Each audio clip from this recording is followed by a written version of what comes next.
ஏழாம் தூதன் எக்காலமூதும்போது அந்த வெட்டுக்கிளிகளின் உருவம் யுத்தத்திற்கு ஆயத்தம் பண்ணப்பட்ட குதிரைகளுக்கு ஒப்பாகிருந்தது. அவைகளுடைய தலைகளின் மேல் பொன் மயமான கிரீடம் போன்ற வைகளிருந்தன.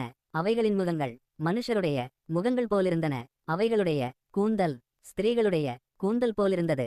அவைகளின் பற்கள் சிங்கங்களின் பற்கள் போலிருந்தன. இருப்பு கவசங்களைப் போல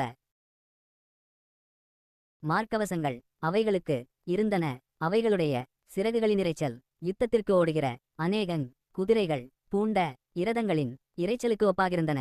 அவைகள் தேள்களின் வாள்களுக்கு ஒப்பான வாள்களையும் அந்த வாள்களில் கொடுக்குகளையும் உடையவைகளாயிருந்தன.